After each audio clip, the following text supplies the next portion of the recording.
yo os lo enviaré. Qué linda promesa, la promesa del Espíritu Santo. Entonces, ¿por qué la promesa no se cumple? Es que a veces nos olvidamos de leer el siguiente versículo, el versículo 8. ¿Y qué dice? Y cuando Él venga, cuando el Espíritu Santo venga, convencerá al mundo de pecado, de justicia y de juicio. Entonces, ¿por qué no se cumple la promesa? Es que para que la promesa del poder del Espíritu se manifieste en la iglesia y en la vida de cada cristiano, primero tiene que cumplirse el primer trabajo del Espíritu Santo. Y el primer trabajo del Espíritu es convencer a las personas de su pecado. Yo he escuchado muchas explicaciones con relación a esto y generalmente la gente dice, sí, pero eso de convencer al mundo de pecado quiere decir a los pecadores que todavía no conocen la palabra de Dios. El trabajo primero del Espíritu es convencerlos del pecado para que ellos vengan a la iglesia. Puede ser entendida de esa manera, pero en el mundo están los pecadores y los que un día abandonaron su vida de pecado y vinieron a la iglesia. El mundo no está formado solo por la gente que no conoce a Jesús. En el mundo estamos nosotros también, los miembros de la iglesia. Y nosotros también, para recibir la plenitud del poder del Espíritu Santo, necesitamos que primero se realice el trabajo básico del Espíritu Santo, que es convencer de pecado. Desde que yo soy niño me acuerdo la iglesia ora de noche, hace vigilia, hace ayuno, hace oración, clama a Dios, Señor, mándanos la lluvia tardía del Espíritu Santo, mándanos la lluvia tardía. ¿Qué es la lluvia tardía del Espíritu? La lluvia tardía es el poder final para vencer el pecado completamente y para proclamar el Evangelio al mundo. Todos queremos esa lluvia tardía. Pero antes de que la lluvia tardía venga, tiene que venir la lluvia temprana. Y ahí nosotros decimos, sí, pero la lluvia temprana ya vino para la iglesia primitiva en el día del Pentecostés. Espera un poco, querido. En la historia eso está correcto. La lluvia temprana vino y la lluvia tardía vendrá en nuestros días. Pero nosotros no somos solo historia, nosotros somos seres humanos, experiencia. Y en nuestra propia experiencia, para que la lluvia tardía venga, para que el poder del Espíritu venga, poder para vivir una vida victoriosa y poder para predicar el Evangelio, primero tiene que venir la lluvia temprana. ¿Y qué es la lluvia temprana? El primer trabajo del Espíritu Santo. ¿Y cuál es el primer trabajo del Espíritu Santo? Aquí Juan 16:8 da la respuesta. Cuando el Espíritu Santo venga a mi vida, lo primero que va a hacer es convencerme de mi pecado. Ahora, si yo no acepto el trabajo que el Espíritu Santo hace en mi vida, mostrándome que lo que estoy haciendo, o lo que estoy pensando, o lo que estoy sintiendo es pecaminoso, ¿cómo es que yo quiero que venga la lluvia tardía? En una junta de iglesia, cuando un anciano se levanta malcriadamente y quiere llevar la iglesia para un lado, o cuando el otro discute con propósitos que solo él sabe y él es consciente, no me vas a decir que el trabajo del Espíritu Santo no está hablando al corazón, no está mostrando el camino. O entonces, la persona que se endurece completamente a la voz del Espíritu Santo, pues ha cometido ya el pecado contra el Espíritu Santo, y Dios nos libre de eso.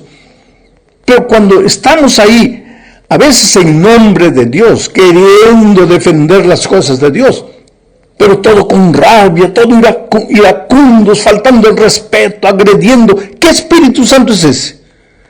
No me vas a decir que el Espíritu Santo no habla al corazón.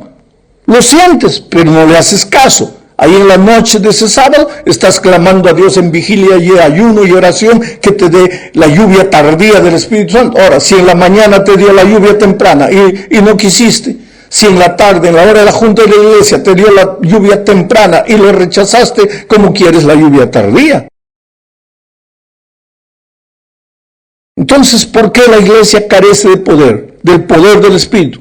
Porque todavía no le permite al Espíritu hacer su primer trabajo, que es convencernos del pecado. ¿Y cómo trabaja el Espíritu? A través de la conciencia, pero de una conciencia que es alimentada por la palabra de Dios.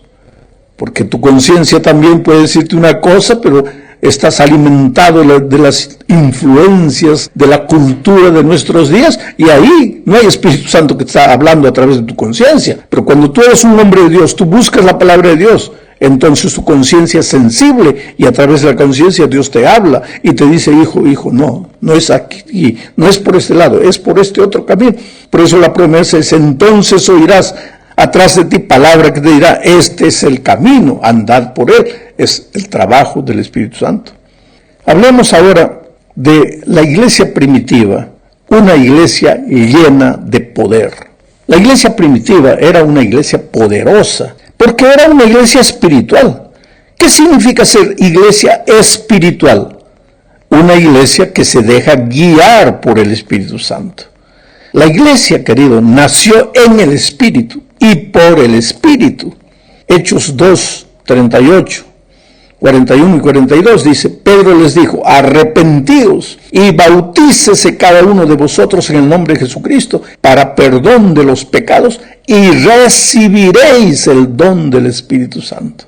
Así que los que recibieron su palabra fueron bautizados y se añadieron aquel día como 3,000 personas y perseveraban en la doctrina de los apóstoles, en la comunión unos con otros, en el partimiento del pan y en las oraciones. Era una iglesia espiritual.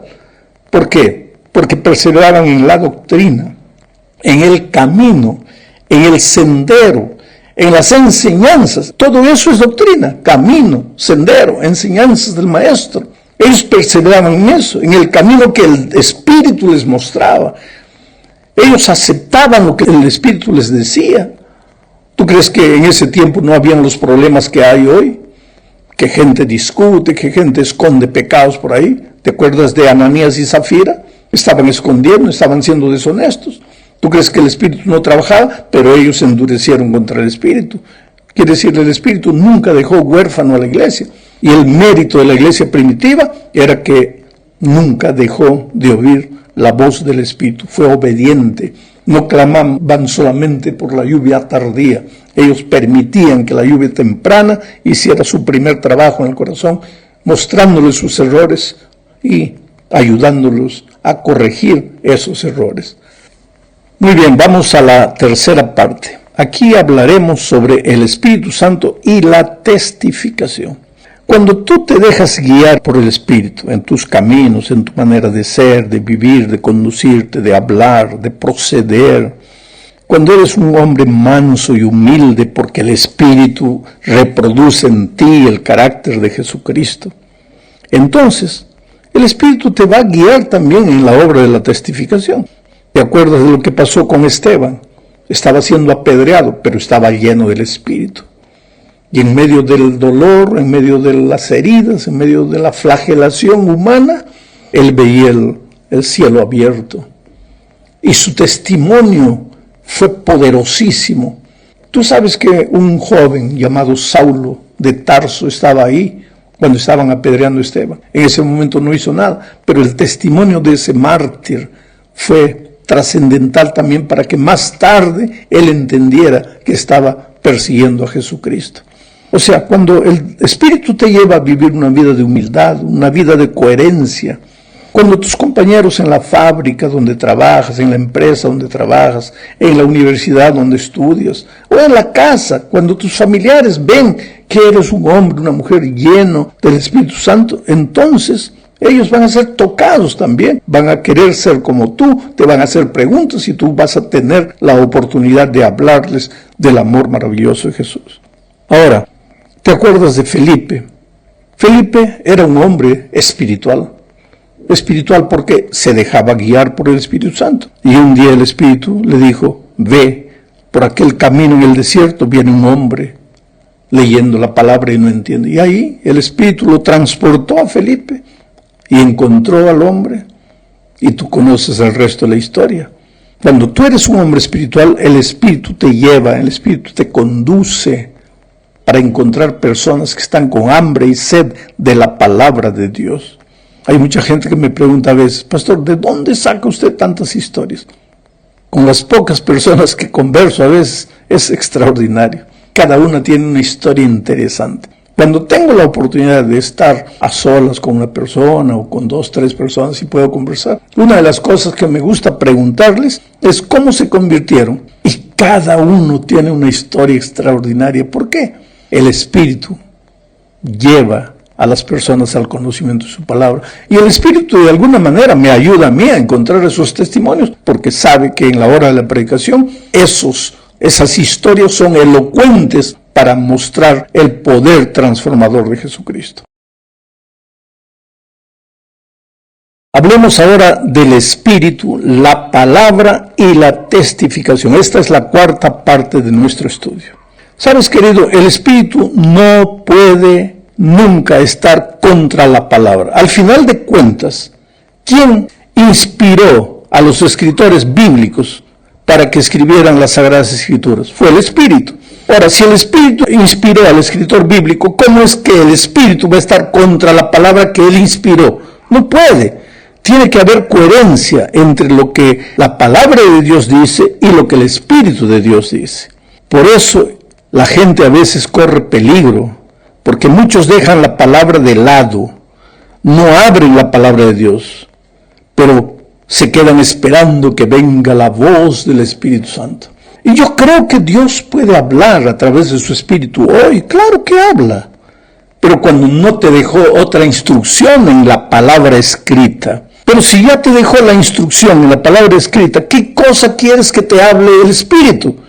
Algo que está contra la palabra. Te voy a contar una experiencia solo para que tengas noción de lo que estoy diciendo.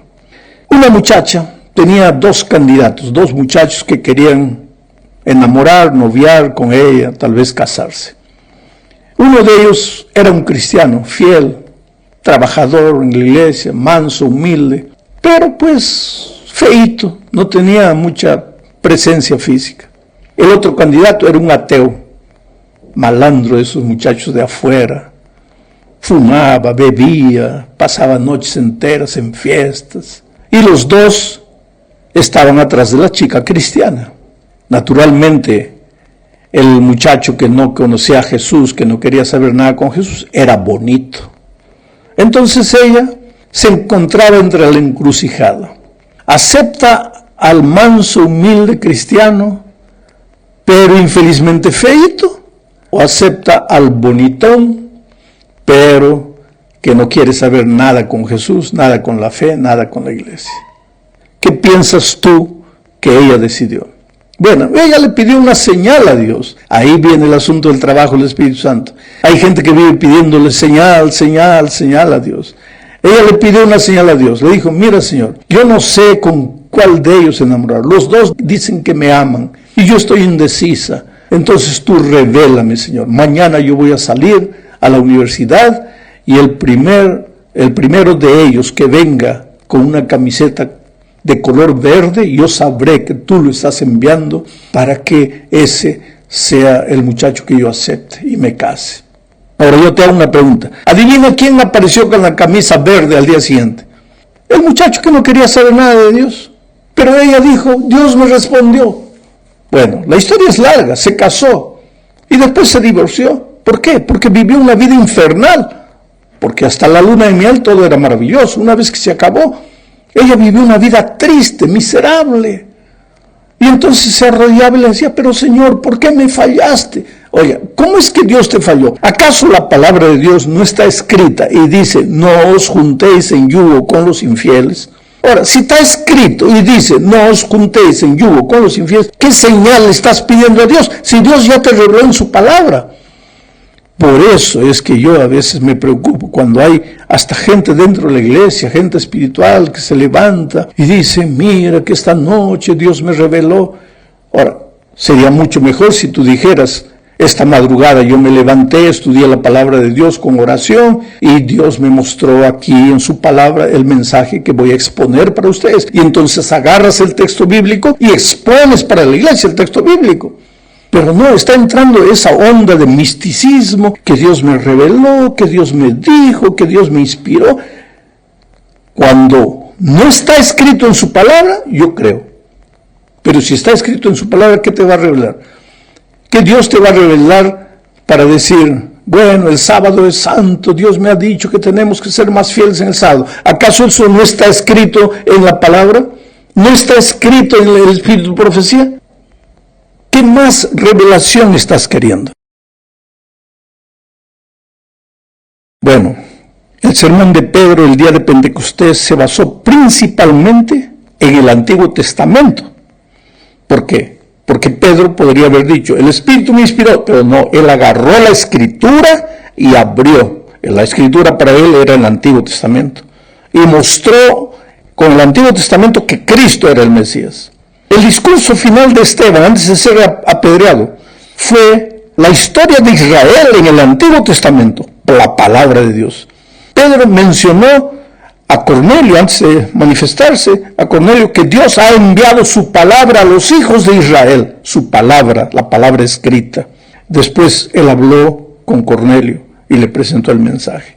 El apóstol Pablo, ¿cuántas veces se refirió una vez y otra vez a las grandes predicciones del Antiguo Testamento sobre la venida del Mesías? O sea, los hermanos apóstoles de la iglesia primitiva eran hombres de la palabra, hablaban con la palabra escrita. Ellos podían llegar diciendo, Dios me reveló, Dios me manifestó. No, ellos abrían la palabra de Dios y era con la palabra de Dios que presentaban el mensaje de Dios.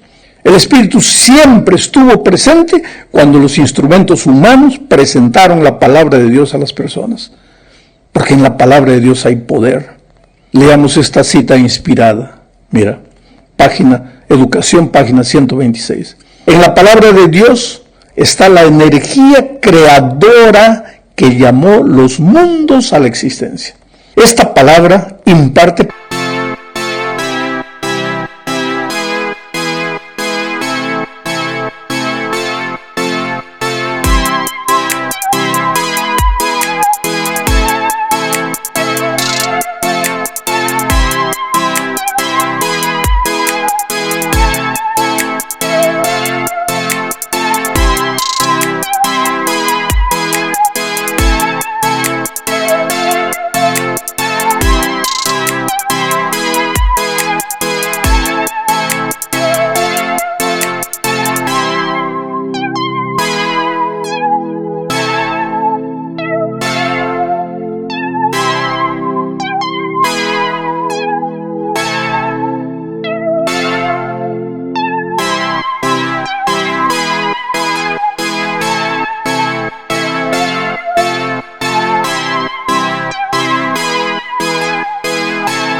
poder, engendra vida. Cada orden es una promesa aceptada por la voluntad, recibida en el alma, trae consigo la vida del ser infinito, transforma la naturaleza y vuelve a crear el alma a la imagen de Dios. Ese es el poder de la palabra. Por eso predica la palabra, enseña la palabra, abre la palabra para tus amigos, abre la palabra para ti mismo. Llegamos al fin de este estudio hablando del poder transformador de la palabra de Dios. Hechos 16, 11 al 14 dice: zarpando pues de Troas, en Troas Pablo recibió la visión del ángel que le decía, pasa a Macedonia y ayúdanos. Como era un hombre que se dejaba conducir por el Espíritu, al día siguiente fue. Entonces dice, zarpando pues de Troas, vinimos con rumbo directo a Samotracia y al día siguiente a Neápolis. Yo estuve en Neápolis, hoy día no se llama Neápolis, es un puerto, se llama Kavala. Mi esposa y yo nos alojamos una noche ahí y después al día siguiente nos dirigimos a Filipos, porque está cerca, a pocos kilómetros de Neápolis, de Kavala, Filipos, en esta ciudad, mira. Y de allí a Filipos, dice el texto, que es la primera ciudad de la provincia de Macedonia y una colonia. Y estuvimos en aquella ciudad algunos días, y un día de reposo salimos fuera de la puerta, junto al río, está hablando del río Cremedis. Mi esposa y yo también tuvimos la oportunidad de caminar por la orilla de ese río. En ese río se solía hacer la oración y sentándonos hablamos a las mujeres que se habían reunido. Entonces una mujer llamada Lidia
vendedora de púrpura de la ciudad de Tiatira, que adoraba a Dios, estaba oyendo, y el Señor abrió el corazón de ella para que estuviese atenta a lo que Pablo decía. Filipos es una ciudad de milagros, ¿sabes? Ahí el poder transformador de Dios hizo maravillas.